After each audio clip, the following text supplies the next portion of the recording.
Have you ever stared at your phone, a simple two-word text glowing on the screen, and felt a wave of anxiety so paralyzing it felt like a physical weight? That "Hey you" or "What's up" that arrives with no context, no effort, and yet it demands a decision from you. The popular advice tells you to play games, to wait 3 hours, to craft a witty, aloof response. But the confusion remains, because deep down, you know this isn't a game of tactics. It's a test, a biological test that's been happening for millennia, now disguised in pixels and blue bubbles. The evolutionary psychologist David Buss identified these as mating fitness tests, ancient rituals of selection that persist today. I'm going to reveal the 3 types of texts that are these tests in disguise. But it's the third one, the most seemingly innocent of all, that even the most intelligent, successful women consistently fail. And passing it has nothing to do with what you say, and everything to do with what you learn not to do. Let's first deconstruct a myth that has been woven into the very fabric of the feminine psyche. The myth of the nice girl, the ever-available woman. We were taught by our mothers, by society, by the stories we consumed, that to be a good woman is to be receptive, that a quick, warm reply is a sign of kindness, of interest. This belief didn't arise by accident. It's a form of social conditioning designed to make women accommodating, to make them prioritize connection, any connection, over their own evaluation, all in the name of social harmony. You've likely felt its pull, that little pang of guilt or spike of anxiety when you don't reply immediately. You worry, will he think I'm rude? Will he lose interest? Did I just ruin my chance? If you have ever felt this, I want you to know something. That feeling is not a flaw in your character. It is your cultural conditioning going to war with your ancestral instinct. Because the science of evolution reveals the complete opposite truth. The most potent, irresistible indicators of a high-value partner are not availability and eagerness. They are selectivity and discerning presence. Your silence in the face of low effort isn't coldness. It's the sacred protection of your essence. It's not pride. It's the quiet, unshakable recognition of your own worth. What the world may label as playing hard to get is in reality your DNA honoring millions of years of female wisdom. Wisdom that knows your energy is a precious, finite resource. And it's this wisdom we're here to awaken. To understand the power of your silence, you must first understand the biology of his hey. This is where the groundbreaking work of David Buss and his sexual strategies theory becomes our map. For hundreds of thousands of years, human mating has been a dance of investment and evaluation. Historically, males evolved strategies to gauge a female's receptivity with the absolute minimum upfront investment of time, resources, and risk. Today, that low-cost signal is no longer a grunt or a tentative gesture across the savannah, it's a text message. The "What's up?", the "Missing you", the fire emoji reaction to a story you posted 3 days ago. These are not conversation starters. They are modern-day evolutionary probes. They are tiny sonar pings sent out into the void to test your boundaries, your self-esteem, and your level of interest, all without him having to offer a single thing of value in return. The brilliant therapist Esther Perel reminds us that desire, true, deep desire, thrives not in constant contact, but in space and uncertainty. An immediate, eager reply to a minimal effort probe collapses that space instantly. It kills the mystery. It transforms potential desire into dull, predictable familiarity. So let's be clear. Your silence in response to this is not a punishment. It's not a game. It is a powerful, nonverbal communication. It's the gatekeeper of your most sacred resource, your attention. It says without a single word, my time, my emotional energy, and my focus are a secret garden. And entry is not granted to those who simply jiggle the gate. It is granted to those who show up with intention, respect, and a compatible investment. This awakening happens in stages. The first is often jarring. The Awakening. Decoding Test 1. The Late Night Call. You've been there. It's 11 p.m. on a Tuesday. Your phone lights up. A name you recognize. The message, "Hey," or "You up?"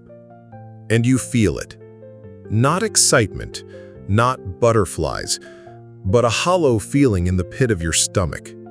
It's a quiet, intuitive knowing that you were not the first thought, but a late-night option, a plan B. Listen to that feeling. It is not paranoia. It is your limbic system, the ancient mammalian part of your brain fine-tuned over eons to detect threats and opportunities, screaming a warning, low investment, high emotional risk. This is your ancestral power, your built-in truth detector, working perfectly. Countless women describe this moment as a feeling of invisibility, as if the text wasn't really for them, but for anyone who might be available to fill a moment of his boredom or loneliness. The first profound shift happens when the question in your mind changes. It's no longer, "What should I write back?" It becomes, "Why does this deserve a response from me at all?" This is the first step toward reclaiming your power. Navigating the resistance. Decoding Test 2. The breadcrumb. But then comes a more difficult test.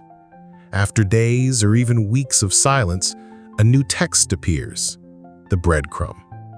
It's that "just saw this and thought of you" attached to a generic article, or the simple "hope you're having a good week." And here, the mind begins to fight back. The conditioning kicks in. What if I'm being too hard? Maybe he really is interested and just busy. Maybe I should just be nice. This test activates our most primal fears, the fear of rejection and the deep human desire for connection. As neurobiologist Helen Fisher has mapped in the brain, we are wired for attachment. Ignoring a potential sign of connection feels counterintuitive, almost painful. It goes against the grain. But here is the secret. That internal tug of war, that battle between your new awareness and your old programming, is not a sign of weakness. It is the undeniable proof that you are transforming. It is the feeling of your old neural pathways, which, as attachment theorist Sue Johnson explains, seek connection even of low quality for a sense of safety, being actively rewritten by a more powerful force, your commitment to yourself. Resisting the breadcrumb is how you build the muscle of self-worth. The integration of power. Passing Test 3. The silent probe. And this leads us to the final, most subtle, and most important test. The one I mentioned at the beginning. It's the meme, the funny reel, the link to a song sent with no words, nothing. This is the master-level probe. It's designed to be almost impossible to ignore because it requires no real response. A simple haha or a thumbs up emoji would suffice. It's a test of your passive availability. It's his way of seeing if you are still on the hook, still watching, still engaged, without him having to do any work whatsoever. The woman who has only learned tactics will struggle here. She'll think, it's harmless, I'll just react to it. But the woman who has truly integrated her power experiences a moment of profound internal shift. She sees the notification, she might even watch the video and genuinely smile. And then She puts her phone down and continues with her day. There is no anxiety, there is no knot in her throat. The pressure to acknowledge it simply isn't there. Her non-response is no longer a strategy. It has become a symptom of a life so full, so interesting, so deeply satisfying on its own that a low-effort, silent probe simply cannot compete for her precious attention. And this authentic indifference is what creates the ultimate crossroads for him. He either disappears, filtering himself out of her life for good, or he recognizes that his low-cost signals are failing, and he returns with a clear, high-investment bid. "I've been thinking about you. I would love to take you to dinner. Are you free on Tuesday evening?" He has now been taught how to enter the garden.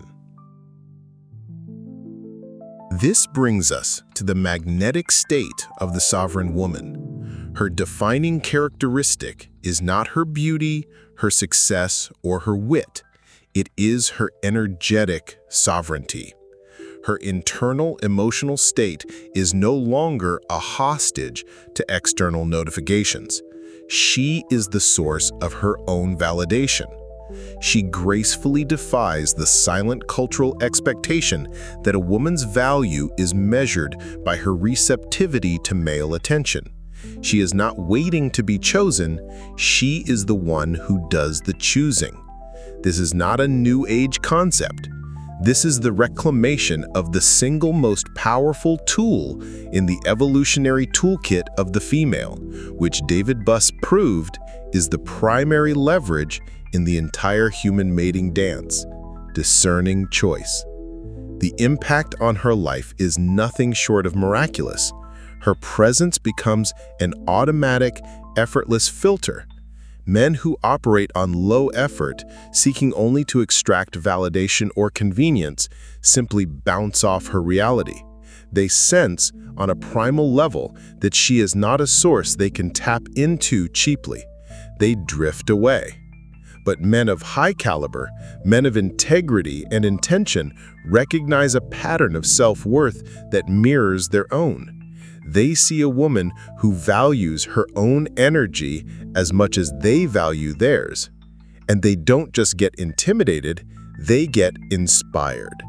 They rise to the occasion. They increase their effort to match her standard, not because she demanded it, but because her very being demonstrates it. She doesn't need to post her list of rules. Her presence is the rulebook. So how do you know you've truly passed these tests? It's not when you get the guy. The signs are far more profound, and they are all internal. The first sign is a fundamental shift in your focus. You stop worrying if he will text, and you begin calmly evaluating the quality of the text when and if it arrives. The anxiety is replaced by assessment. The second sign is a change in your environment. The conversations you find yourself in become deeper, more meaningful. You begin attracting men capable of the kind of intimacy that psychologist Arthur Aaron studied. The kind based on vulnerability, mutual curiosity, and significant questions, not on superficial probes. But the most unmistakable sign is a feeling that cannot be faked, a state of serene contentment, a deep, abiding peace with your own company. Any healthy connection that comes into your life becomes a wonderful bonus, a beautiful addition to a life that is already whole. It is never a desperate solution to a feeling of emptiness. You have become your own safe harbor. You also begin to notice this same sovereign calm in other women. You see her at a cafe, lost in a book. You see her walking in the park, a quiet smile on her face. And you share a look of silent, mutual understanding, a bond that transcends words, a recognition that you are both part of a quiet, powerful awakening. So, I will leave you with this question. What if that restlessness you sometimes feel, that deep ache for something more, isn't a problem to be solved? What if it's not loneliness? What if it's a sacred calling, an ancestral whisper echoing through your DNA, inviting you to finally reclaim the magnificent, selective, and sovereign power that has been yours all along? If something in these words touched a truth you had forgotten, please share which part resonated in the comments. Sometimes the greatest healing comes from discovering we are not on this journey of awakening alone. And if you know a woman who needs to hear this, who is ready to remember her own worth, share this with her. It might be the message she was waiting for.